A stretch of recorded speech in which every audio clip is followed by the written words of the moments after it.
म्हणून या दृश्याची ये वेळे, म्हणून ते म्हणतात दृश्याची ये वेळे, जेव्हा विश्वरूपाने प्रकट असतं तेव्हा पाहण्याच्या वेळी, किंवा दृश्य म्हणून जग जेव्हा नामरूपात्मक बनलेलं असतं त्यावेळी. म्हणून या दृश्याची ये वेळे दृश्य द्रष्टृत्वा वेगळे. आता इथे दृश्य आणि द्रष्टृत्व, दृश्य म्हणजे जे आहे ते ज्याच्याबद्दल पहिल्या अर्ध्या ओवीत बोललेलो आहे की जे विश्वामध्ये नामरूपात्मक आहे, आणि ते दृश्य द्रष्टृत्वा वेगळे. ते दृश्य हे पाहणाऱ्यापेक्षा वेगळं आहे. वस्तुमात्र निहाळे, वस्तुमात्र म्हणजे संवित्ती किंवा परमात्मा किंवा ते ज्ञानरूप स्वसंवेद्य असं ते वस्तुमात्र रूप. तर वस्तुमात्र निहाळे म्हणजे वस्तूला जाणणारा, आपणाशी म्हणजे स्वतः सकट. आता याचा अर्थ काय, आता ह्या थोड्याशा पुढच्या ओव्या आहेत ना त्या थोड्या किचकट आहेत, थोड्या क्लिष्ट आहेत. आता यामध्ये त्यांनी असं म्हटलं आहे की द्रष्टा आणि दृश्य हे दोन जेव्हा वेगळं नाही हे जाणवतं. जसं आपण पहिल्या दिवसापासून द्रष्टा आणि दृश्य या गोष्टी जेव्हा एकत्र आल्या तेव्हा हे दोन गोष्टी या आपल्याला माहिती आहे, जो द्रष्टा आहे तेच दृश्य आहे आणि जे दृश्य आहे तोच द्रष्टा आहे. आता पाहणेपण, द्रष्टृत्व म्हणजे पाहणेपण आहे. तर हे जे पाहणेपण आहे हे पाहणेपण ज्या द्रष्ट्याला आलेलं आहे ते पाहणेपण ज्याच्यामुळे मिळालेलं आहे आणि ज्याच्यामुळे दृश्य निर्माण झालेलं आहे. म्हणजे निर्माण झालेलं दृश्य आणि द्रष्टृत्व या दोन गोष्टी, तो जो द्रष्टा आहे त्याच्या ठिकाणी वेगळे आहेत असं वाटत नाही. तो दोन्ही गोष्टी एक समजतो. तो त्याच्या ठिकाणी या दोन गोष्टींना भिन्न मानत नाही.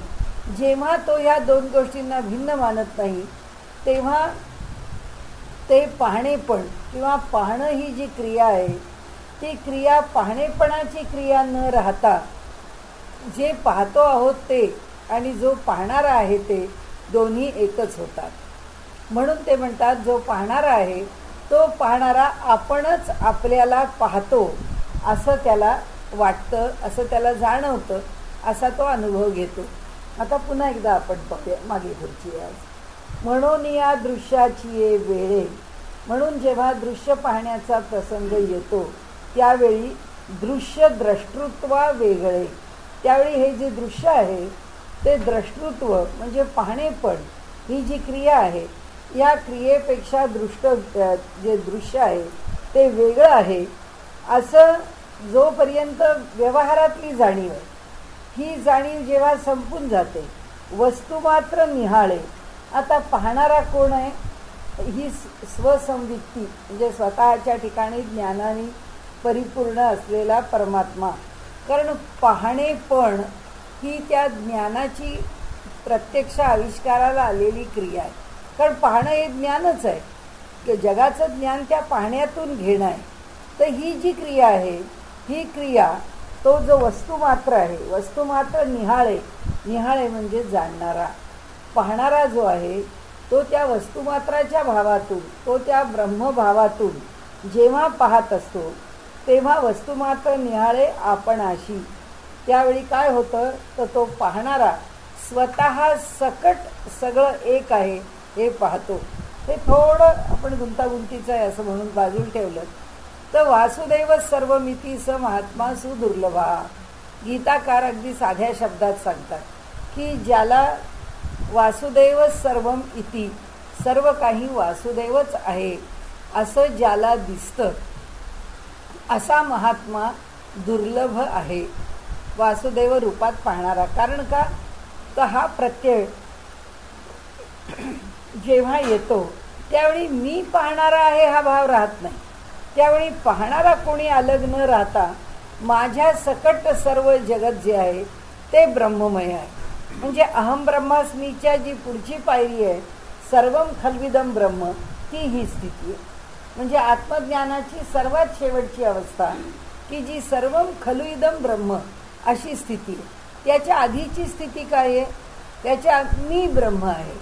ते मी ब्रह्म आहे म्हणताना किंवा मी ब्रह्म आहे ही स्थिती सांगताना माझी स्थिती मी जे जे पाहतो आहे ते ब्रह्मरूप पाहतो आहे इथपर्यंत सुद्धा एका स्थितीमध्ये आहे. कारण मी पाहतोय, हा माझा अनुभव आहे. पण आता माझा अनुभव आहे असं तो म्हणत नाही. आता तो म्हणतो माझ्या सकट आहे सगळं एक आहे. अनुभव घेणारा मी कोणी वेगळा नाही. म्हणून गीताकारांनी जे म्हटलं आहे की वासुदेव सर्वमिती स महात्मा सुदुर्लभा, एक परमात्माच सर्व काही आहे याचा प्रत्यय जो घेतो किंवा घेऊ शकतो, हा प्रत्यय घेणारा पुरुष किंवा अनुभवी हा विरळा समजावा, हा अगदी ज्याला अभावाने आढळतो असा समजावा, असं त्यांनी या ठिकाणी म्हटलेलं आहे. तर आता आपण हे बघूया, कारण आपण आधी सोपी भाषा पाहिली. आता माऊलींची थोडी तशी वास्तविक त्यांची क्लिष्ट नाही आहे, पण इथे त्यांनी 2 शब्द असे फिरवलेत. म्हणून या दृश्याची ये वेळे, म्हणून दृश्याच्या प्रसंगामध्ये दृश्य पाहत असताना दृश्य द्रष्टृत्वा वेगळे. दृश्य हे पाहणेपणाच्या क्रियेपेक्षा वेगळेपणाने पाहणे हे सामान्यतः घडतं. केव्हा? जेव्हा दृश्य आहे ही जाणीव आहे, त्यावेळी दृश्य पाहणारा कुणीतरी द्रष्टा आहे आणि त्या द्रष्टाकडे द्रष्टृत्व आहे, पाहणेपणाची क्रिया आहे. पण वस्तू मात्र निहाळे. पण सगळ्याला वस्तू मात्र निहाळे म्हणजे जाणणारा. आता हा जो बघणारा आहे तो काय जाणतो आहे? तो सगळ्यालाच वस्तू मात्र जाणतो. वस्तू मात्र निहाळे आपणाशी. तो कसा आहे द्रष्टा? तर आपल्या सकट सगळ्या विश्वालाच वस्तू मात्र जाणतो. म्हणजे सगळंच विश्व ब्रह्ममय आहे हे स्वतः सकट जाणतो. आता खालचं वाचू, पुन्हा वाटलं अवघड तर पुढे वरती जाऊ. म्हणून हे नामरूपात्मक जगत आपल्याला माहिती आहे. हे ओवीचा हा भाग सोपा. सद्वस्तूचा भास सत्य हे पण आपल्याला माहिती आहे की हे नामरूपात्मक जगत जे आहे ते त्या सद्वस्तूला त्या ठिकाणी भासमान होणार आहे. वास्तविक पाहता हे नामरूपात्मक जग नावाची काही वस्तू नाहीच आहे. आहे तो परमात्माच आहे. पण ते जे परमात्म्याचं स्वरूप आहे ते इथे मात्र नामरूपात्मक भिन्न भिन्न भासत आहे. सत्यत्व ते असे ना, त्यामुळे भासापलीकडे त्याला सत्यत्व काही नाही. भासापलीकडे त्याप्रत सत्यत्व ते असे ना. तया भासाची यावेळी दृश्य द्रष्टृत्वाहून वेगळी जी दृङ्मात्र सोवळी ती आपुली आपणा पाहत असे. आता ही ओळी त्यांनी जरा गडबड, जरा थोडी कॉम्प्लिकेटेड केलेली आहे. तया भासाची यावेळी, आता या जगताचा जेव्हा भास होत असतो त्यावेळी, गेल्या वेळी आपण जे शेवटी काय काय बोललो ते सगळं गडबड गुंडाच होता, तसाच इथे आता थोडासा गडबड गोंधळ आहे. तर इथे कसं आहे, त्या भासाच्या वेळी म्हणजे आम्ही आता जग पाहतो हे बघत असताना ते नामरूपात्मक आहे, त्याच स्थितीमध्ये आम्ही त्या जगाला पाहतो. ही ते ओवीचा पावभागाने आपल्याला सांगितलं. आता दृश्य द्रष्टृत्वाहून वेगळी. आता दृश्य आणि द्रष्टृत्व म्हणजे हे दिसणारं नामरूपात्मक जगत म्हणजे दृश्य, आणि द्रष्टृत्व ज्याच्या ठिकाणी आहे असा द्रष्टा. कारण द्रष्ट्याशिवाय द्रष्टृत्व कोणाला? पाहणे पण कोणाला तरी आलं पाहिजे. तर ते पाहणे पण कोणाला आलं? ते पाहणे पण आलं द्रष्ट्याला. आता ते जे पाहणे पण आहे, त्या पाहणेपण आणि दृश्य या दोघांच्यापेक्षा वेगळी वस्तू कोणती आहे? ह्याच्यात बिलकुल न सामावलेली तिचं वर्णन म्हणजे ब्रह्मवस्तू. आत्ता आपण दुसरा विषय फार गोंधळात न पडण्याकरता सरळ म्हणू ब्रह्मवस्तू, जी दृङ्मात्र सोवळी. का म्हटलं ब्रह्मवस्तू? कारण सोवळी म्हणजे उपाधिरहित. मग जिला उपाधी नाही आहे असं फक्त एक ब्रह्मस्वरूप आहे, म्हणून ती उपाधिरहित अशी दृग्मात्र म्हणजे आपल्याला केवल ज्ञान मात्र म्हणजे दृग्मात्र. मात्र म्हणजे केवल आणि दृग म्हणजे पाहणे. पण पाहणे हे एवढे एकच ज्ञानाची प्रक्रिया न घेता केवळ पाहणे पण असा अर्थ न घेता केवल ज्ञानस्वरूप, परमात्म्याचं जे स्वरूप आहे ते केवल ज्ञानस्वरूप आहे. तर तो केवल ज्ञानस्वरूप जी दृग्मात्र सोवळी ती आपुली आपणा पाहत असे. म्हणजे आता इथे या ओळीचा अर्थ आपल्याला लागला की पहिल्या भागामध्ये हे सगळं जगत भासमान आहे. दुसऱ्या भागामध्ये या जगताचा व्यवहार पाहणारा आणि जे पाहायचं आहे तो, आणि पाहणाऱ्याला पाहणे पण जे दिलेलं आहे ते ज्या कोणी परमात्म्याने दिलेलं आहे त्या परमात्म्याचा उल्लेख तिसऱ्या भागात केला आहे. आणि त्यांनी असं सांगितलं आहे की पाहणारा कोण? आणि काय पाहतो, म्हणजे पाहणं आणि पाहणारा या दोन्ही गोष्टी कोण आहेत, तर या दोन्ही गोष्टी केवळ परमात्म वस्तूच आहे. ती कोण कोणाला पाहते, परमात्म वस्तूच परमात्म वस्तूला पाहते. म्हणजे माऊली काय सांगतात की आपल्या बाजूने अनुभव आहे, तर जो सत्पुरुष आहे तो सत्पुरुष मी पाहतो असं म्हणत नाही. तो सत्पुरुष असं म्हणतो की मी कोणी नाहीच आहे, हे ब्रह्मच आहे. म्हणजे माऊलींना जो आत्ता अनुभव सांगायचा आहे तो अनुभव असा आहे की देहात असलेला पुरुष किंवा देहात असलेली व्यक्ती ती जेव्हा हे जग पाहण्याचा अनुभव घेते, ती व्यक्ती कशी आहे, ब्रह्मत्वाला प्राप्त झालेली आहे. म्हणजे ब्रह्मज्ञानी व्यक्ती आहे. ती देहातून या जगाचा अनुभव घेते आहे. या जगाचा अनुभव घेताना तिला माहिती आहे की हे जे सगळं दृश्य आहे हे भासमान होणार आहे. असं असताना सुद्धा ते त्याच्या ठिकाणी अनुभव काय घेतं, जे किंवा ती व्यक्ती त्याच्या ठिकाणी अनुभव काय घेते, ती व्यक्ती हाच अनुभव घेते की इथे दुसरा खेळ नाही आहे, काही इथे दुसरी क्रिया कोणतीच नाही आहे, इथे दुसरी ज्ञानाची प्रक्रिया नाही आहे. मग काय आहे, तर फक्त परब्रह्म परब्रह्माला पाहतं आहे. म्हणजे आपण गेल्या वेळी जे थोडं कॉम्प्लिकेट करून बोलत होतो ना, सगळं गुंतागुंत झाली होती की हा पाहणारा आहे आणि हे जग आहे. पाहणाऱ्याचं अस्तित्वसुद्धा क्षणभंगूर आहे. हे जग आहे हे पण असंच क्षणभर भासमान होणार आहे. हे भासमान जगत आणि तो याच्यामध्ये पण काही अंतर आहे. हे अंतर आहे दोन प्रकारचं. एक अंतर आहे ते वेगळेपणाचं, की माझ्यापासून ही वस्तू वेगळी आहे याची मला जाणीव आहे. जोपर्यंत ज्ञान घ्यायचं आहे तोपर्यंत घेणारा आणि ज्याचं घ्यायचं आहे अशा दोन गोष्टी वेगळ्याच असाव्या लागतात. म्हणजे हे अंतर जोपर्यंत कायम आहे तोपर्यंत ज्ञानाची प्रक्रिया आम्ही ज्या प्रकाराने या भासमान जगतामध्ये करतो किंवा ज्या प्रक्रियेने आम्हाला ज्ञान होतं ती प्रक्रिया चालू आहे, त्याच प्रक्रियेने कार्य होणार आहे. पण जेव्हा आम्हाला समजलेलं आहे किंवा जो ब्रह्मज्ञानी पुरुष आहे त्या ब्रह्मज्ञानी पुरुषाला कळलेलं आहे की अरे ही अशी काही स्थिती नाही आहे, हे जगत जे आहे ते ब्रह्मरूप आहे, तेव्हाच तो ब्रह्मज्ञानी झाला ना, की सगळं जग त्याला ब्रह्मभावाने बघायला मिळालं. आता ती व्यक्ती बघती आहे का ब्रह्म बघत आहे.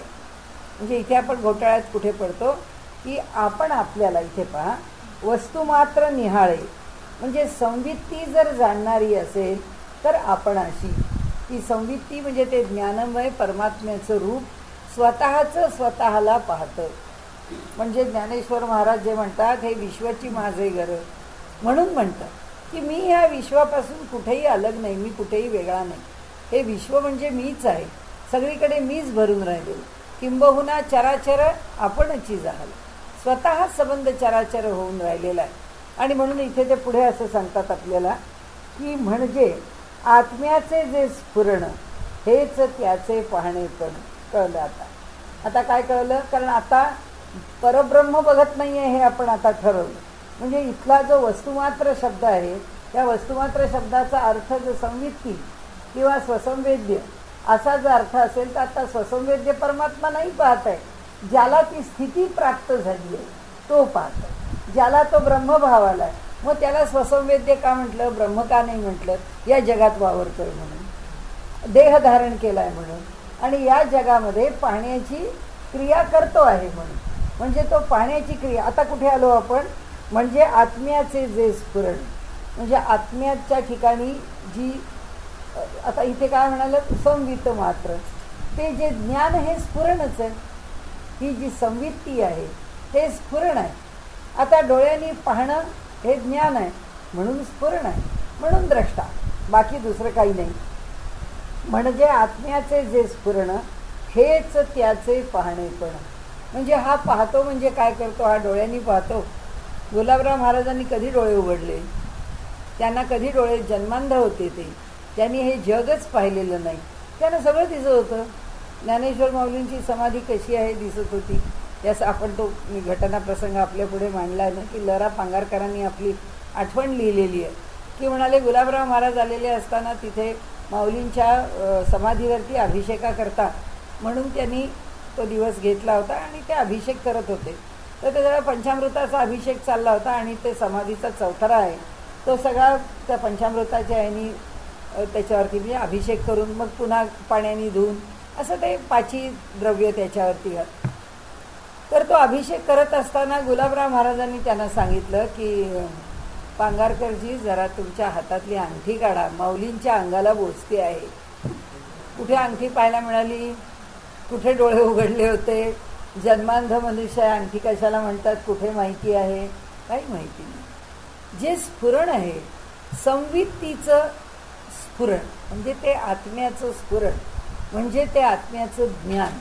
म्हणजे ते आत्म्याचं ज्ञान कसं आहे ते म्हणतात ते जे पाहणेपण आहे त्याचं वर्णन त्यांनी केलं आहे. हेच त्याचे पाहणेपण म्हणजे आत्मा स्फुरण पावतो. याचा अर्थ काय की गुलाबराव महाराजांची स्थिती अशी होती की डोळे आहेत म्हणून मी पाहतो आहे अशी नव्हती. कारण ज्ञानाला पाहणेपणाला डोळेच पाहिजेत असं नाही आहे. कारण ज्ञान सगळ्याच बाजूनी समाविष्ट आहे. ज्ञानाची एक दिशा आम्ही उचलली आणि ती दिशा कोणती आहे? ज्ञानाची ती दिशा फक्त पाहण्याची आहे म्हणून आम्ही ते दृष्टीशी जोडलं. इथे त्यांनी काय सांगितलं, ज्ञान म्हणजे स्फुरण आहे. आणि म्हणून आपल्याकडे गीताकारांनी सुद्धा शेवटच्या 18व्या अध्यायामध्ये चर्चा करताना त्यांनी हा विषय मांडला आहे. ते म्हणतात अहो मनुष्याला ज्ञान होतं असं माणूस म्हणतो, तुम्ही डोळ्यांनी पाहिलं आहे असं माणूस म्हणतो, तेव्हा ते त्याचं म्हणणं किंवा ते त्याचं विधान 100% खरं नसतं. कारण तो फक्त डोळ्यांनी पाहत नाही, त्याच वेळी तो तिथला आवाज ऐकत असतो. म्हणजे आपण जेव्हा एकमेकांना डोळ्यांनी पाहतो तेव्हा आपल्या पार्श्वभूमीवरती पंख्याचे येत आहेत आवाज ते आपण ऐकतो. समजा कुठल्या तरी घरातलं भांडं पडलं, वस्तू पडली तरीसुद्धा तो आवाज आपल्याला येणार आहे. आपण काही त्या भांड्या वस्तूकडे पाहत नाही. पण ज्यावेळी पाहण्याची क्रिया चालू आहे त्याचवेळी श्रवणाची क्रिया चालू आहे. त्याचवेळी इथे जो कुणीतरी अत्तर लावून सेंट लावून कोणी गेलं तर त्याच्याबरोबर येणारा जो सुगंध आहे तो सुद्धा आमचं नाक ग्रहण करणार आहे. म्हणजे या क्षणी पाहणं ही क्रिया ही एकदेशीय म्हणजे युनिडायमेन्शनल नसते, वन वे नसते. ती जी असते ती 5ही ज्ञानेंद्रियांना ते कळत असतं आणि 5ही ज्ञानेंद्रिय त्याचा अनुभव घेत असतात. म्हणून इथे सांगताना आता आपल्याला 5 ज्ञानेंद्रियातून आपण 5ची गोष्ट बोलणार नाही, तर जे ज्ञानाचं स्फुरण आहे त्याला 5 ज्ञानेंद्रियांची सुद्धा मर्यादा नाही. आम्हाला का 5 ज्ञानेंद्रियांची मर्यादा आहे? कारण हे पंचमहाभूतात्मक जगत आहे. या पंचमहाभूतांचे तन्मात्र कोण? 5. त्या 5 तन्मात्रांना जाणणारी इंद्रिय कोण? 5. म्हणून आम्ही सगळा विषय 5शी जोडला. पण याच्या पलीकडे विषय आहेच. आता जसं आजकालच्या विज्ञानामध्ये प्रत्येक डायमेन्शनचा विचार येतो. आता 10 डायमेन्शनपर्यंत पोचलो, आता 12 डायमेन्शनपर्यंत पोचलो. प्रत्येक डायमेन्शन ज्ञानाला वाढवणारी आहे. ह्या सगळ्या डायमेन्शन्स काय सांगतं विज्ञान की प्रत्येक डायमेन्शन बरोबर आमची ज्ञानाची कक्षा रुंदावते. इथे तत्त्वज्ञान काय सांगतं, एक एक डायमेन्शन एक एक मिती घेण्याचं कारणच नाही. सर्व मिती मल्टी डायमेन्शनल आहे. कसं हे सर्व अंगाने सर्वांगीण सर्व कश त्या सगळ्याकरता एकच शब्द वापरला आहे, सम्यक. एका शब्दामध्ये सगळा तत्त्वज्ञानाचा उलगडा केलेला आहे की सम्यक दृष्टीने पाहतो, सम्यक भावाने जाणतो, सम्यक दर्शन घेतो. म्हणजे त्यांनी एक वस्तू बघितली की त्याच्या दर्शनामधून कोणती बाजू सहसा सुटणार नाही. या जगामधली एफिशियन्सीज नेव्हर इक्वल टू 1 आहे. तर आपण असं म्हणू की 99.9 असेल, 100 नसेल, पण इतक्या परफेक्शनपर्यंत इतक्या मूळ सत्यापर्यंत त्याचं दर्शन पोचू शकेल. तितक्या मूळ सत्यापर्यंत त्याचं श्रवण पोचू शकेल. इतक्या मूळ सत्यापर्यंत त्याच्या सगळ्या संवेदना पोचतील. संवेदना घेण्याची म्हणजे ज्ञानेंद्रिय 5च आहेत. पण इथे आता बघा पुन्हा ओवी घेऊ आपण. आता इथे म्हणजे आत्म्याचे जे स्फुरण, आत्म्याचं स्फुरण म्हणजे काय? कशा करता आत्म्याचं स्फुरण? ती गती कशा करता? ज्ञानाच्या प्राप्तीकरता. त्या ज्ञानाच्या प्राप्तीकरता आत्म्याच्या ठिकाणचं जे स्फुरण आहे तो स्फुरित होणारा आत्मा म्हणजे कोण? संवित्ती. त्याला संवित्ती म्हणे. कारण तो स्फुरण पावतोय, गतिमान आहे. तो का गतिमान झाला? तो का स्फुरण पावायला लागला? प्रकृतीशी एकरूप झाला म्हणून किंवा प्रकृतीला निर्माण केलं म्हणून आपल्यामध्ये प्रकृती नावाची गोष्ट समाविष्ट करून घेतली, म्हणजे बाहेरून नाही, पण त्यांनी आता त्याचं हे रूप तो नाही प्रकट करत. एवढं फक्त आपण लक्षात ठेवायचं की हे समजून घेण्याकरता आम्ही एक एक नाव दिलेलं आहे, की आता संवित्तीच्या पातळीवर त्याला जेव्हा आम्ही जाणायला निघालेलो आहोत तेव्हा त्याची गती कशी करणार, त्याची ज्ञानरूपता कशी करणार, ती कुणामुळे त्याला गती आली, कुणामुळे त्याला ज्ञानरूपता आली, त्या शक्तीमुळे. आणि म्हणून ते स्फुरण आलं. स्फुरण आलं म्हणजे गती आली, गती आली म्हणजे हालचाल आली, हालचाल आली म्हणजे ज्ञान आलं. आता ज्ञान आलं आणि आम्ही आता ज्ञान घेतो आहोत. आम्ही कशाचं ज्ञान घेतो आहोत? मी माझ्या समोरच्या वस्तूचं ज्ञान घेतो. कारण ज्ञान घेण्याच्या आधी अज्ञान नावाचा एक भाग माझ्या ठिकाणी उपस्थित आहे. अज्ञान आहे म्हणून ज्ञान आहे. म्हणजे मला ही व्यक्ती माहीत नाही, कुणाला होतं तुम्हाला माहिती आहे, तुम्ही रोज समोरची व्यक्ती बघता, पाहतो, पण आत्ता तीच आली आहे की नाही हे पाहिल्याशिवाय कळणारच नाही. म्हणजे ती व्यक्ती या ठिकाणी उपस्थित राहील का हे घरी बसून मला काही त्याचा निष्कर्ष काढता येत नाही किंवा त्याचा अंदाज बांधता येत नाही. मी इथे आल्यानंतर बघणार, हो आले आहेत बरं का, आज ते आले आहेत की भेटल्या मला, किंवा मग हे जे ज्ञान आहे हे ज्ञान काय आहे? जेव्हा अज्ञान आहे तेव्हा ज्ञानाचा प्रश्न आहे. परमात्म्याच्या ठिकाणी काय आहे? जी कोणती वस्तू? सोवळी वस्तू. त्याच्या ठिकाणी ज्ञान आणि अज्ञान ही भानगडच नाही. कारण अज्ञान तिथे उभंच राहू शकत नाही, नेणीव तिथे उभीच राहत नाही. मग आता पुढे काय बघायचं आपण? हेच त्याचे पाहणेपण. कुणाचं? आत्म्याचं स्फुरण. म्हणजे तो जो मूळ 16 आत्मा आहे त्यांनी काय केलं? त्यांनी थोडं आपल्यामध्ये त्या प्रकृतीला किंवा गतीला किंवा हालचालीला किंवा ज्ञान नावाच्या प्रक्रियेला समाविष्ट करून त्यांनी समाविष्ट केलं. म्हणून काय झालं? स्फुरण पावायला लागलं. आता हल्ली इंग्रजीमध्ये आपल्याला सोपं वाटतं व्हायब्रेशन्स, की ते व्हायब्रेट व्हायला लागलं. त्याच्या ठिकाणी स्फुरण. व्हायब्रेशन म्हणजे काय? गती. गती म्हणजे काय? शक्ती. जेव्हा शक्तीला त्यांनी अनुसरलं तेव्हाच ते कार्यकारी झालं. आणि म्हणून ते इथे सांगतात ती दृङ्मात्र सोवळी, नाही खालची ओळ आहे, जे स्फुरण हेच त्याचे पाहणेपण. काय झालं? तो जेव्हा शक्तीशी एकरूप झाला त्या क्षणी तो पाहूच शकतो, त्याच क्षणी तो ऐकू शकतो, त्या क्षणी तो काहीही करू शकतो. कारण एकदा ज्ञान म्हटलं की सगळं करायला तो मोकळा आहे. कुठपासून कुठपर्यंत? आता इथे फक्त पाहणेपणापासून नाही, केवळ पाहणेपणापासून नाही, तर तो कुठपासून कुठपर्यंत मोकळा आहे? तर तो त्या पाहणेपणाच्या प्रक्रियेपासून अनंत कोटी ब्रह्मांड निर्माण करण्यापर्यंत बस आहे त्याला. त्यांनी एकदा स्वतःला स्फुरण म्हणजे गती घेतली, आता तो काही करू शकतो. आणि ती स्थिती ज्या ब्रह्मज्ञानी पुरुषाची येते तो काही करू शकतो. त्याच्या ठिकाणी ती स्थिती येते. आणि ती स्थिती आल्यानंतर तो पुरुष जे पाहतो, तो जो संकल्प करतो, तो ज्या ठिकाणी जाण्याची इच्छा करतो, त्याला दुसरं काही करावं लागत नाही.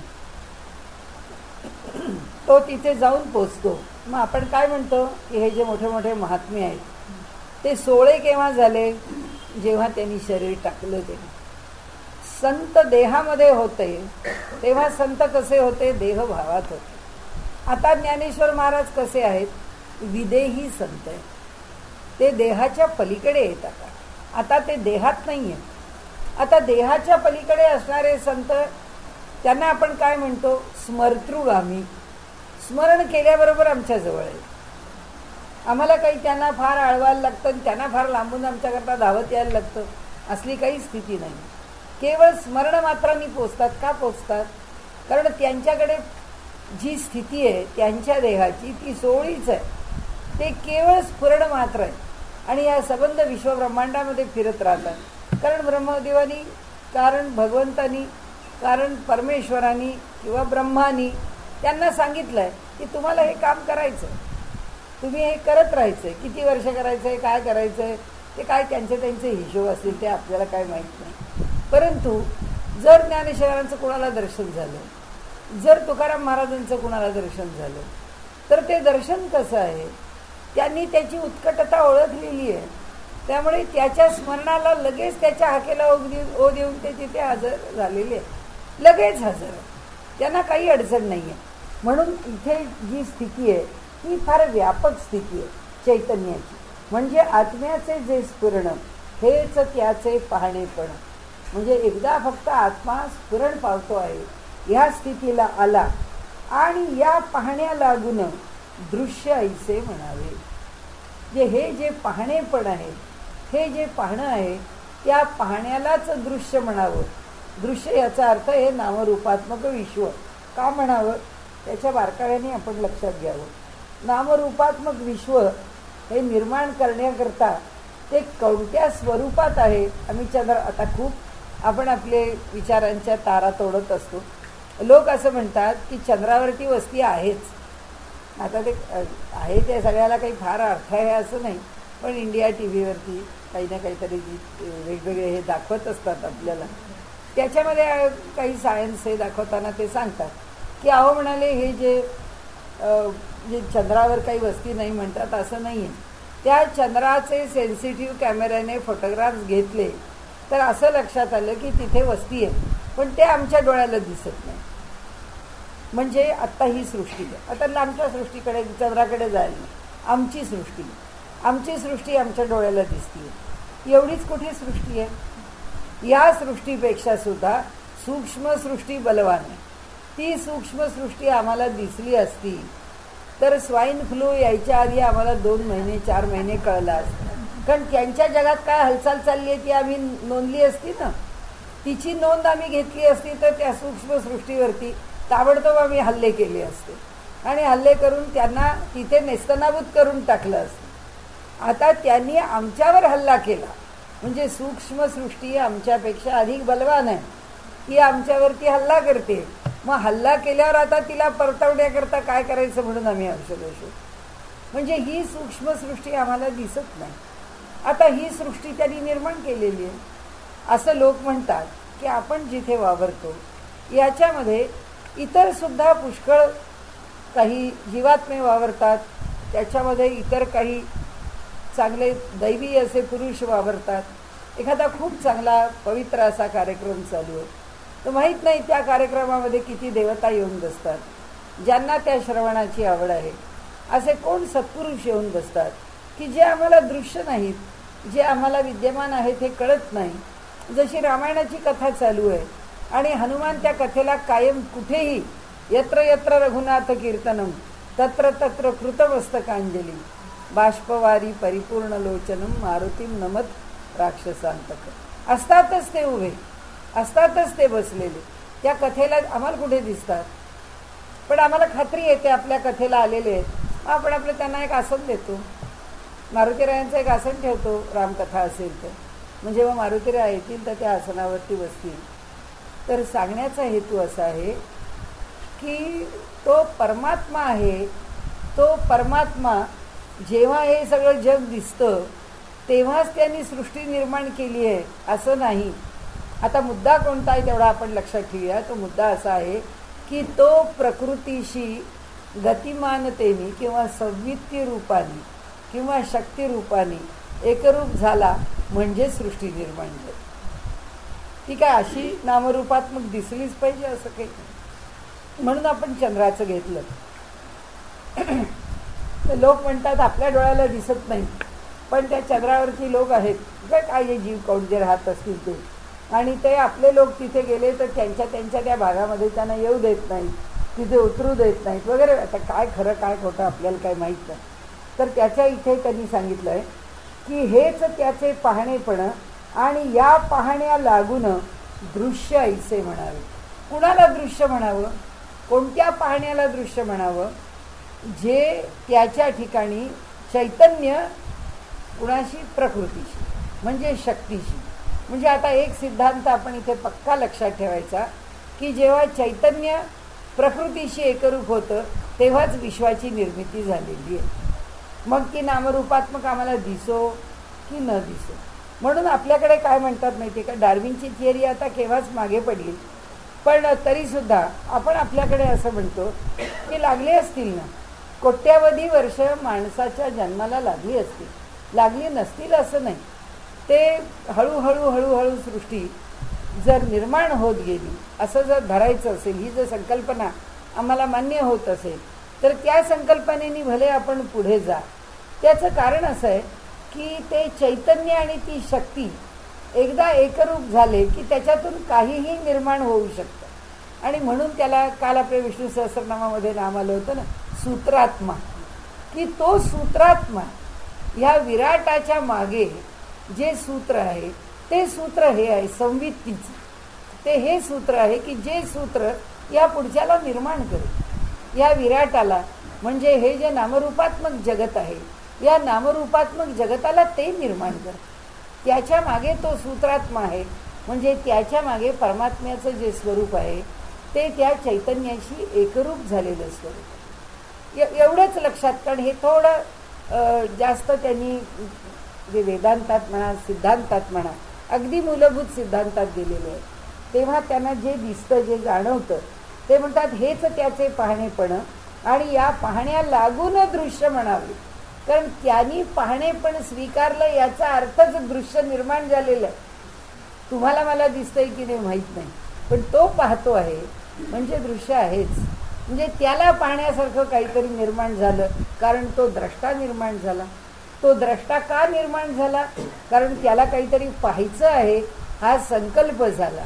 आणि त्याला काहीतरी पाहायचं आहे एवढ्या संकल्पात नाही थांबलं, त्या संकल्पाप्रमाणे काहीतरी निर्माण झालं म्हणून त्याला पाहणे पण आलं. म्हणून त्याला दृष्टी आली. म्हणजे त्याला दृष्टी आहे याचा अर्थच असा की दृश्य आहे. म्हणजे आपण आत्तापर्यंत काय सिद्ध करत आलो? द्रष्टा आहे म्हणजे दृश्य आहे, दर्शन आहे म्हणजे दृश्य आहे, त्रिपुटी आहे म्हणजे दृश्य आहे. द्रष्टा आणि दृश्य हे दोन्ही एकच आहेत. जो द्रष्टा आहे तोच दृश्य आहे. या सगळ्याच्या पुढे जाऊन आता त्यांनी काय सांगितलं? आता ते आणखीन बारकाव्यात शिरले. ते म्हणाले जेव्हा पाहणे पण आहे तेव्हाच दृश्य आहे. पण कशाला? निष्प्रयोजन या सृष्टीमध्ये काही नाही. पाहणे पण परमात्म्याने का स्वीकारलं? कारण दृश्य आहे म्हणून. या सिद्धांतावरती ही ओळी आहे की जग हे जे आहे ज्याला आपल्याकडे टिलिओलॉजी असं म्हणतात, ज्याला सृष्टीवादामध्ये त्याचं प्रयोजन काय? सृष्टीवादाचं सृष्टी निर्माण झाली, कशी निर्माण झाली आणि ती सृष्टी कशी निर्माण झाली हे सांगताना त्याचं प्रयोजन काय? त्याचं प्रयोजन काय याच्यातला पहिला सिद्धांत हा आहे की या जगामध्ये मुळे काही निष्प्रयोजन नाहीच आहे. म्हणजे ज्याची आवश्यकता नाही आहे ते या जगात कधी निर्माणच होत नाही. म्हणजे जर परमात्म्याने दृश्यत्व प्रकट केलं आहे याचा अर्थ द्रष्टृत्व प्रकट केलं आहे याचा अर्थ दृश्य हजरच आहे. दृश्य हजर आहे म्हणून त्यांनी द्रष्टृत्व घेतलेलं आहे. म्हणून म्हणतात की जगत हा केवळ भास साचा, दृंगमात्र वस्तूचे ठाईचा, जेवी समुदाय लहरींचा जलावरी भासत असे. आता पुन्हा तेच की ब्रह्मवस्तूवरती जगत हा भास आहे, की पुन्हा तोच आभासवाद जो आपण कायम वेदांत समजून घ्यायला लक्षात ठेवला आहे. रज्जूवरती सर्प आभास आहे तो. तर ते म्हणतात की इथे दृंगमात्र वस्तूचे ठाई जेवी नाही आधी ओळाधी गेले. जगत हा केवळ भास साचा, जगत हा भासच आहे परंतु दृंगमात्र वस्तूचे ठाईचा म्हणजे जी केवळ संवित्ती, जे केवळ ज्ञानस्वरूप, जे केवळ स्फुरण स्वरूप. आता कशावरती आभास झाला? कारण हे चैतन्यावरचा आभास आहे आणि जे मूळ आहे ते ब्रह्म काय आहे? सोळच आहे. म्हणजे आता पुन्हा एकदा मागे जाऊन बघायचं तर आपण काय म्हणतो की त्या परब्रह्माला अनंत कोटी ब्रह्मांड जरी निर्माण झाली तरी परब्रह्माला काहीच फरक, त्याला काही धक्काच लागत नाही. का लागत नाही? तो तिकडेच आहे बसलेला. याच्यापासून काय निर्माण झालंय? ही दृंगमात्र वस्तू. दृंगमात्र म्हणजे संवित्ती. संवित्ती म्हणजे काय? चैतन्य आणि शक्ती. हे स्वरूप निर्माण झालं त्या परमात्म्याचं आणि त्या स्वरूपापासून काय निर्माण होत गेलं? सगळं जगत. पण हे रूप निर्माण झालं तर त्याला काय फरक पडला? तो जिथे आहे तिथे तसाच राहिला. त्यामुळे परब्रह्माला अनंत कोटी ब्रह्मांड असली तरी त्याला फरक पडत नाही. कारण त्याच्या ठिकाणचं जे चैतन्य आहे ते शक्तीशी एकरूप होतं आणि पुढचे व्यवहार सुरू होतात. आणि त्यामुळे हे जगत जे आहे ते हळूहळू विस्तार पावत जातं. काल आमची विष्णू सहस्रनामातली सगळीच नामं ईश्वराने सृष्टी निर्माण करण्याच्या संदर्भातली होती, की त्याला तो तंतू सुतंतू या प्रत्येक शब्दागणिक आपल्याला समजत जातं की तो एक एक एक एक निर्माण करत पुढे चाललेला आहे. जे निर्माण करतो त्याच्याशी तो कसा निगडीत, आविष्काराची एक एक पायरी पुढे नेली. म्हणजे प्रकटीकरणाला आलं तर हे प्रकटीकरण आपण काय मुळाशी घेतलं, संवित्ती ही मुळाशी घेतली, स्वसंवेद्य हे त्याचं मूलभूत स्वरूप आहे. आता ज्ञानदेवानी ओम नमोजी आद्या वेदवंद्या प्रतिपाद्या स्वसंवेद्या आत्मरूपा. तर हा जो स्वसंवेद्य आहे तो काय आहे, स्वतःच्या ठिकाणी स्फुरण निर्माण झालेला आहे, त्याच्याच ठिकाणी सगळं ज्ञान घेणारा तो त्याच्याच ठिकाणी निर्माण झाला. हा स्वसंवेद्य इथे सांगतायत आपल्या. जो चालला आहे आत्ताचा निरूपणाचा भाग तो त्यातल्या स्वसंवेद्या आत्मरूपाचा चाललेला आहे. तर हे सांगतात की आता हा जगत काय आहे, तर हा त्या कुणावरचा भास आहे, आता त्या स्वसंवेद्यावरचा. कारण जग कोण निर्माण करणार आहे, ब्रह्म नाही, मग कोण, तो स्वसंवेद्य, तो निर्माण करतो प्रकृतीशी एकरूप होऊन. म्हणून जेवी समुदाय लहरीचा जलावरी भासत असेल, ज्याप्रमाणे लहरी आहेत त्या जलावर भासमान होतात. आता ह्या कुणावर भासमान होतात, या ज्ञान आणि शक्ती यांच्या एकत्रित असलेल्या त्या स्फुरणात्मक अशा परमेश्वराच्या संवित्ती नावाच्या आविष्कारावरती निर्माण होतात. आता हे जग जे आहे ते त्याच्यावर भासमान होतं. कशावर भास, त्याच्यावर उभं राहिलं, त्याच्या ठिकाणच्या त्या मूलभूत दोन गुणांवर ते उभं राहिलं. आता ते पुढे आपल्याला सांगतात की लहरी वाचारंभणं, हे तर आपण अगदी अमृतानुभवापासून एक सूत्र लक्षात ठेवलं. त्यामुळे वाचारंभणच आहे काय, विकारो नाम ध्येयः, वाचारंभणं विकारो नाम ध्येयः. तोंडाने बोलायला सुरुवात केली की तिथे नामरूपात्मकाचा त्या ठिकाणी प्रत्यय आल्याशिवाय राहतच नाही. हे वाचारंभण म्हटलं, बोलायला सुरुवात केली की तुम्हाला दृश्य जगताच्या पातळीवरच बोलावं लागतं. तर आविष्काराला आलेलंच आहे, आविष्काराच्या पलीकडचं तुम्हाला तुमच्या वाणीने बोलताच येत नाही. म्हणून तिथे मौन आहे. म्हणजे समाधी स्थितीमध्ये मनुष्य ज्याचा अनुभव घेतो तो काय अनुभव खोटा का, बोलता येत नाही आम्हाला म्हणून तर नाही म्हणाले. तो अनुभव शब्दात सांगताच येत नाही तर काय करणार, म्हणून तो मौनाशी निगडीत आहे. मग आपण व्यवहारातले अनुभव त्याच्याशी जोडले की साखर खाल्ली गोड आहे, मध खाल्ला गोड आहे, त्याच्याजवळ काकवी खाल्ली गोड आहे, त्याचबरोबर आणखीन गोडाचे गुळ आहेत, अनेक पदार्थ आहेत, ते गोडाचे पदार्थ खात गेलो तर गोड आहेत. पण साखर ही आहे ही मधासारखी लागते का, नाही. काकवी मधासारखी लागते का, नाही. गुळ मधासारखा लागतो का, नाही. आंबा मधासारखा लागतो का, कारण सगळे गोड आहे, प्रत्येक फळ गोड आहे. पण आंबा पेरूसारखा लागत नाही, पेरू कलिंगडासारखं लागत नाही, कलिंगड बोरासारखं लागत नाही, बोर सफरचंदासारखं लागत नाही, सफरचंद डाळिंबासारखं लागत नाही. प्रत्येक पदार्थ वेगळा, प्रत्येक पदार्थ वेगळा, कुणी कुणासारखं जाणवत नाही. त्याचं कारण असं की त्याचं वर्णन करता येत नाही. मग आपण त्याचे काय करतो, वाचारंभणं विकारो नामधेयः. मग आपण असं सांगतो की अहो त्या ब्रह्माचा अनुभव आहे, तो अनुभव आपण कसा सांगणार. त्याचं कारण असं की तो अनुभव सांगणं फार अवघड आहे, कारण तो अनुभव शब्दात आणता येत नाही. मग कसा शब्दात आणता येते, आता त्या प्रवचनकाराला बोललंच पाहिजे, कारण त्याच्याशिवाय त्याचा उद्योग कसा चालायचा. त्यामुळे तो त्याच्याकरता अनेक दृष्टांत शोधत बसतो आणि मग तो सांगतो अहो तुम्हाला जसं मध खाल्ल्यावर कसा गोड लागला मध, सांगता येतो का नाही. मग तसंच आहे ब्रह्मज्ञान जे आहे ते ब्रह्मज्ञान म्हणजे आनंद आहे, हे तुम्हाला आम्ही कसं सांगणार, कारण ते आम्हाला शब्दात सांगता येत नाही. आणि म्हणून ते शब्दात सांगता येत नाही म्हणून प्रवचनकाराचं बरं चाललंय. खरं शब्दात सांगता आलं असतं, याला अनुभव नाही आणि हा बोलत बसणार म्हणजे काय बोलणार. आता काय अनुभव घेणाराच अनुभव सांगत नसल्यामुळे हा मोकाट सुटलेला आहे काहीही बोलायला. त्यामुळे इथे त्यांनी सांगितलं की लहरी वाचारंभणं, जलावरची लहर आहे हे वाचारंभण आहे, ते अवघेचं जीवन आहे. काय लहर आहे म्हणाले, पाणीच आहे. आता आपल्याला द्वैत का दिसतं, आता इथे थोडी संकल्पनेची बाजू आहे. पण त्या दिवशी जे घ्यायला गेलो ते काय आपल्याला नीट बोलता आलं नाही, त्यामुळे ते गडबडल्यासारखं झालं सगळं. ते तुम्हाला वाटलं हे काय बोलताय तर हे काय चाललंय याचा काही पत्ता लागत नाही आहे. ते कसं आहे आता इथे बघा, ही लहर आहे आणि ही लहर म्हणजे जल आहे. तर यांनी इथे सांगितलंय की ही लहरी म्हणजे परी लहरी न हाता येई नाही. आधीचं लहरी वाचारंभण ते अवघेच जीवन, लहरी वेगळ्या कल्पन जरी गेला कोणी घ्याया. आता जलावरती लहर आली, आपण काय कल्पना करतो, जल पाहताय लहरीकडे, तर जलाला लहरीकडे पाहता येईल का? कारण जल जल आहे. पण आपल्याला व्यवहारामध्ये द्वैतानी प्रत्येक गोष्ट पाहण्याची इतकी सवय झाली आहे की व्यवहारात आम्हाला तशी दिसते. एक गहू दुसऱ्या गव्हाला पाहू शकतो का? हो. एक कलिंगड दुसऱ्या कलिंगडाला पाहू शकतं का? हो. कारण त्या दोन वस्तू आहेत. पण एक पाणी दुसऱ्या पाण्याला पाहू शकतं का? तर नाही. कारण पाणी हे फक्त पाणीच आहे.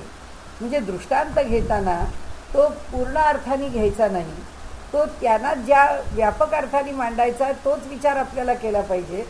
की आता लाट आहे, त्या लाटेत पाणी आहे आणि त्या लाटेच्या खालचं जे संथ जल आहे ते आहेच ना हो वेगळं. मग जे संथ जल आहे ते संथ जल लाटेचा अनुभव घेईल की नाही? आम्ही म्हणू हो घेईल, कारण ते संथ आहे, ते लाट झालेलं नाही आहे. मग ते असं सांगू शकेल की मी लाट झालो नाही, मी संथ आहे आणि माझ्यावरती जे पाणी आहे त्या पाण्याने लाट हे रूप धारण केलं आहे.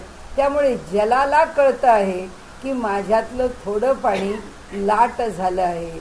पण ते म्हणतात असं नसतं, जल जलच असतं आणि त्यामुळे ते जल माझ्यातल्या थोड्याने असं केलं आहे, असं होत नाही. जसं आता आपलीच गोष्ट बोलायची तर मनुष्य असं म्हणत नाही, अहो माझे हात मेले, माझे पाय मेले, माझं डोकं अजून जिवंत आहे. हा असं असू शकत नाही. मनुष्याचा देह जर गेलाच तर सगळाच निघून जाणार आहे, त्यातला काही अंशात्मक निघून नाही जात. तसा जलाची लहरी आहे, त्या जलाला दोन भागामध्ये विभाजित करून ते जल अनुभव घेणारा आणि ज्याचा अनुभव घ्यायचा आहे तो असा भिन्न होत नाही. म्हणजे एका सागरामधल्या जलावरच्या लहरी या सागरातल्या जलातल्या कुठल्याही थेंबापासून अलग नाही. आत्ता भरती येते आणि लहरी इथे आणि आम्ही 5 किलोमीटर आत समुद्रामध्ये गेलो तर तिकडे खूप लाटा येत आहेत, त्यातलं पाणी म्हणतं मला माहीत नाही. तिथे लाट येते कारण मीच पाणी आहे. तुम्हाला लाट दिसली आहे, पाण्याला लाट दिसणार नाही आहे, कारण ते पाणी त्या लाटेच्या रूपात असलेल्या पाण्यापेक्षा भिन्न नाही. म्हणजे आता भगवंताला इथे काय सांगायचं आहे त्यांना की या जगामध्ये हे नामरूपात्मक आभासात्मक विश्व तयार झालं आणि या विश्वामध्ये आपण एकमेकांना द्रष्टा आणि दृश्य म्हणून बघायला लागलो. तर वास्तविक काय आहे? त्या दिवशी जे मला मांडायचं होतं ते हे मांडायचं होतं की आता मी इथे आहे आणि तुम्ही इथे आहात, दोघांच्यामध्ये अंतर आहे, दोघांच्यामध्ये भेद आहे आणि भेद आहे म्हणून मी तुम्हाला पाहू शकते आणि दोघांच्यामध्ये अंतर आहे. अंतर याचा अर्थ असं स्पेस म्हणून नाही, नामरूपात्मक दोन भिन्न व्यक्ती आहेत, हे अंतर आहे म्हणून दोन व्यक्ती पाहायला मिळतात. हे आम्ही काय म्हणतो, हे आम्हाला हे द्वैतात जगाचा अनुभव, कारण हे जग द्वंद्वात्मक आहे आणि हे जग द्वैतात पाहतो आम्ही. कारण जगाचा सगळा व्यवहार द्वैतात आहे, आमची सगळी जाण द्वैतात आहे. नाही तर मध्वाचार्यांनी इतका द्वैताचा आग्रह धरला नसता. मध्वाचार्य म्हणतात अहो जन्माला आल्यापासून जाईपर्यंत घेतलेला प्रत्येक अनुभवच जर द्वैत आहे तर घेतलेला अनुभव नाकारून तुम्ही अद्वैताची भलावण कशा करता? काय आवश्यकता आहे अद्वैत सांगण्याची जर द्वैतच आम्ही अनुभवतो तर तसं आहे हे की आपण हा अनुभव द्वैतात घेतो. कारण का? तर मी वेगळी आहे, माझ्यामधलं अंतर वेगळं आहे, मी समोर पाहते आहे, ती व्यक्ती पण वेगळी आहे. पण इथे त्यांनी सांगितलं की अहो हाच तर तुम्हाला भास आहे. ते आम्हाला सांगतात की हाच भास आहे, मी वेगळी आहे हा भास आहे, समोरची व्यक्ती वेगळी आहे हा भास आहे, मध्ये आमच्यामध्ये काही वेगळे पण आहे आणि जे भरलेलं आहे हा भास आहे. जो ज्ञानी पुरुष आहे त्याच्या दृष्टीने हे काहीच वेगळे पण नाही, सगळंच भरून राहिलेलं आहे. तर आता ते कसं आहे ते त्याला कसं जाणवतं? जलावरच्या लाटेचं स्वरूप जसं जलाला वेगळं जाणवत नाही, पण तरीही लाट निर्माण झालेली असते, तसं त्याला जाणवतं की जसा तो आहे त्याला जे समोरच्या व्यक्तीपर्यंत पोचायचं असेल तर त्याला जर असं वाटलं की मला 2 पावलं चालल्याशिवाय ती व्यक्ती भेटणार नाही आहे, 2 पावलं तो चालणारच आहे, त्याच्या माझ्यात काही अंतर नाही, म्हणजे बसल्या जागेवर तो माणूस भेटणार आहे असं नाही आहे. तो लौकिक व्यवहार करताना आमच्याच सारखा व्यवहार करणार आहे, व्यवहार आमच्यापेक्षा वेगळा नाही आहे करणार, पण त्याला याच्यामध्ये काही अंतर आहे, एक ब्रह्मतत्वापेक्षा काही वेगळं आहे याची जाणीव त्याला नसते. इथे जे त्यांना सांगायचं आहे ना की हे अंतर केव्हा उत्पन्न होतं, भेद उत्पन्न होतं. भेद म्हणजे अंतर आहे. अंतर उत्पन्न झालं तरीसुद्धा पाहणारा आणि पाहणारी वस्तू, दृश्य आणि द्रष्टा 2 गोष्टी उत्पन्न होतात. जोपर्यंत परमात्मा कसा आहे केवळ ज्ञान आहे, तिथे जर अज्ञान उत्पन्नच होत नाही तर काहीतरी पाहण्याकरता कशाचा अभावच नाही ना. काय पाहायचं आहे त्याला, तोच आहे. पाहायला काहीतरी वेगळं पाहिजे ना, आणि म्हणून त्याला पाहायला द्रष्टा व्हावं लागत नाही.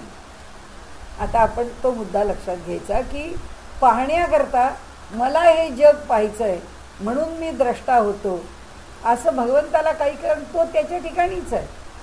तो जसा आहे तसाच तो पाहू शकतो. त्याला जर वाटलं की मला हे जग पाहायचं आहे म्हणून द्रष्टा झालं पाहिजे, याचा अर्थ हे जग त्यांनी निर्माण केलं नाही. हे जग निर्माण करणारा दुसरा कोणीतरी आहे.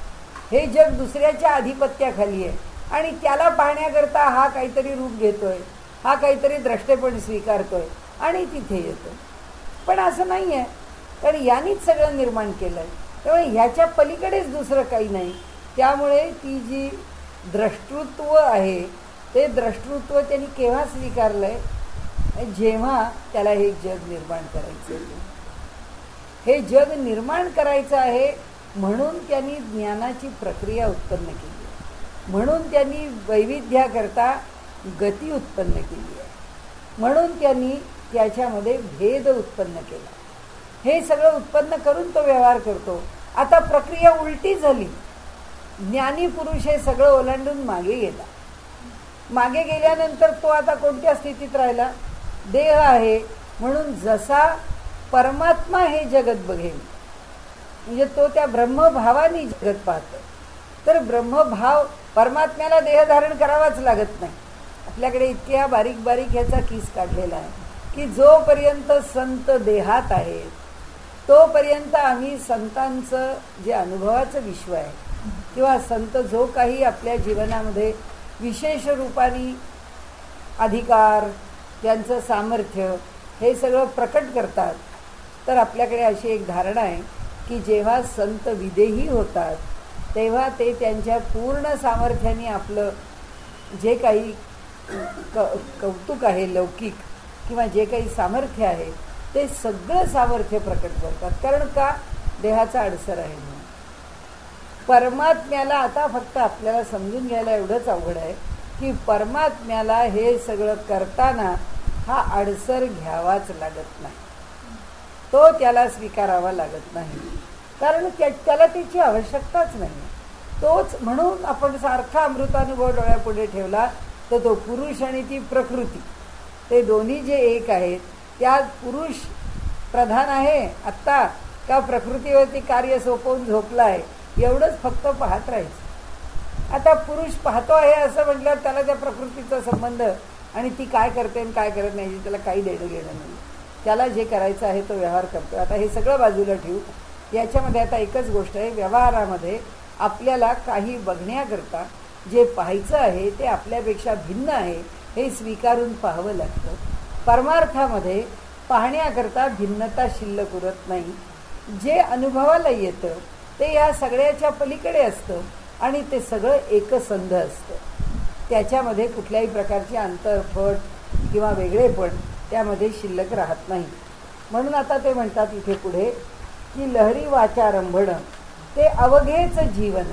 पण मगाशी मांडला तोच मुद्दा की जलाची कंटिन्युटी मोडू नका, की जलाचं अखंडपण सोडू नका, विसरूच नका. ते जल अखंड आहे. त्या जलावरती पर्वतप्राय लाटा आल्या तरी ते जल, तो जो समुद्र आहे जो इथपासून तिथपर्यंत थेट एक आहे. ते सगळे बिंदू एकमेकांशी बांधलेले. त्यामुळे या जलात त्या भागामध्ये समुद्र खवळला आहे ही आमची दृष्टी. परमेश्वराच्या दृष्टीने काहीच खवळलं नाही आहे आणि काहीच शांत नाही. सगळं सारखंच आहे, सगळं जलच आहे. उसळलं तरी जल आहे, शांत राहिलं तरी जल. म्हणून ते सगळे विषय आपण आधी आपले घेऊन झालेले. आता इथे परी लहरी न हाता येई, लहरी मिशे तेथे होई, जीवनाची प्राप्ती पाही अनायासे. आता उत्तर देऊन टाकलं. ते म्हणाले लहर आम्ही जलापासून वेगळी आहे असं जेव्हा मानलं तर ठीक आहे, ती लहर आम्ही पकडायला निघालो. तर ती लहर पकडायला काय आम्हाला ती वेगळी लहर घेऊन ठेवता येते? आम्हाला ती काही वेगळी लहर ठेवता येत नाही. ती लहर म्हणजे जलच आहे. आम्ही त्याला जर हात लावून घ्यायला गेलो तर पाणीच आमच्या हातात येणार आहे. म्हणजे एका जलाशिवाय त्यामध्ये काही भिन्न नाही. जली किती वाजले ते पाहिलं नाही झाले का? आज उठावं लागेल. कारण जली उठलेली लहरी, जलाची विकृती खरी, निराळे अस्तित्व निर्धारी, नाही नाही ती येते. आता हा विषय आपण पुढच्या वेळी बघूया. हे निरूपण पूर्ण करूया. कारण काय आहे, त्याला विकृती का म्हटलं जलाची? कारण सांख्यदर्शनामध्ये, सगळे सांख्यदर्शनाला अनुसरणारे ज्ञानेश्वर महाराजांनी सांख्यदर्शन स्वीकारलेलं आहे. सांख्यदर्शनामध्ये प्रकृतीनंतर विकृती कोण कोण आली आहे? कारण नुसती प्रकृती नाही आहे. मग आपण थोडं सांख्यदर्शन तेव्हा पाहू की ज्याच्यामध्ये प्रकृतीबरोबर त्या विकृती कोण आहे. तर आता त्यांनी सांगितलं आंदोलन जे जलाचे, हे कुठे आलं? जली उठलेली लहरी, जलाची विकृती खरी, निराळे अस्तित्व निर्धारी, नाही नाही ती येते. आंदोलन जे जलाचे, तेच स्वरूप लहरीचे, तेवी ब्रह्मांड आत्म्याचे, हालणे म्हणजे स्फुरण होय. जे आमचं सगळं ब्रह्मांड आहे ते त्याचं स्फुरण आहे, संवित्ती. ते स्फुरण म्हणजे ब्रह्मांड आहे. म्हणाले जल जेव्हा हलते तैते न कोठे जाते येते, ठाईच स्फुरण पावते, निज लहरी पाहावया. जले लहरी निर्मिली, आपुलीच आपण भली, ती द्रष्टा होऊन पाहिली जलानेच. परी जे का पाहिले ते अवघे फोल ठरले, आणि द्रष्टृत्वही गेले जलाचे ते विरोधी. काय केलं? एक कल्पना केली, पाहिलं, आणि ती कल्पना नष्ट केली. ही पण एक तत्त्वज्ञानाची स्पष्टीकरणाची पद्धती आहे की एक विषय समजून घेण्याकरता एक गृहीतकृत्य धरायचं आणि त्या गृहीतकृत्याप्रमाणे एक सिद्धांत मांडायचा, आणि तो सिद्धांत जो आहे तो फोल आहे हे ठरवायचं आणि पहिला सिद्धांत सिद्ध करायचा.